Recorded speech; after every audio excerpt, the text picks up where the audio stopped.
Il-ħadd filgħodu fin-naxxar il-Prim Ministru Robert Abela oġbu jsaħħan sopop kisħin u biex jinoġob man-nies ta' qudiemu it-tanta jirbaħ punti partiġani billi sansitra mar lura għal 12 sen ilu mingħajr ma effettivament offra proposti ġodda.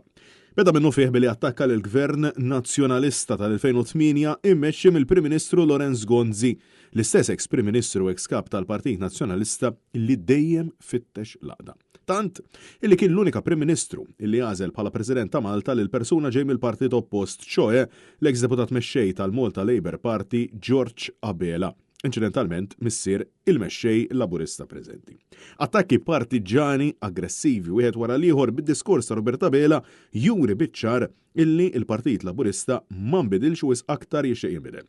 Wara li inkjesta pubblika sabet illi r-retorika tal-Gvern Laburista waslet biex iffumentat mibeda qawwija fil-konfront ta' ġurnalista illi eventwalment spiċċat inqatlet quddiem il-bib ta' dara f'karozza bomba, issa il-Gvern tal-Labor spiċċa jirredikola backstop tal-Partit Nazzjonalista. F'diskors deskritt bħal wieħed perikolus, il-Prim Ministru Robert Abela żvela li Simon Busuttil qiegħed iħoss is-sigurtà tiegħu medda u talab għal protezzjoni. Babela minflok jaċċerta li f'pajjiżna kulħadd ikun sikur, għażel illi jżuf jattabih. Is-soħra dil-ġimgħa qalu li illi jrid il-pulizija dejjem miegħu meta jkun Malta x'qal li qed jaqbdu miegħu in-nies meta jkun fit-triq.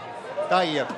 U għal ħafna jagħtu storbju klimfieraħ li jġib il-poplu l-ewwel qabel kollox fl-istess ġimgħa Gvern immexxi minn Robert Abela vvota kontra mozzjoni mresqa mill-Partit Nazzjonalista favur illi tineleb l-isfida tal-għoli tal-ħajja fosthom biex l-għajnuna tal-kola ma tibqax tiġi ntaxxata.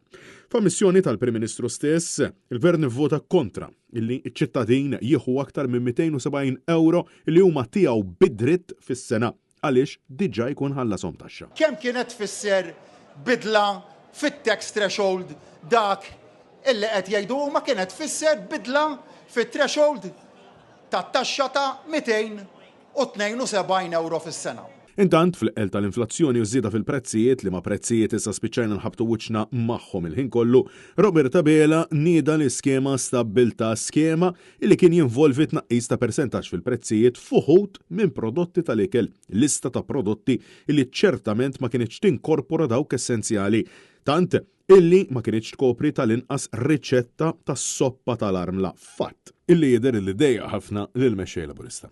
Dakinhar meta konna ffirmajna il-patt soċjali mal-importaturi tal-ikel f'pajjiżna niftakar kien ġej il-ġurnalista net ħareġ il-mikrofonu qalli għalli Prim Ministru ma jirnexxilekx tagħmel platt soppa tal-armla bil-prodotti li hemm fl-istabbilità kien saqsieni. Tant huwa minnu illi kif qalb il-ħxejjex illi din l-iskema kienet tkopri kien hemm biss spinaċi, brokkoli u piżelli iffriżati. B'iskema illi ma kienitx tkopri ikel u prodotti essenzjali kollha.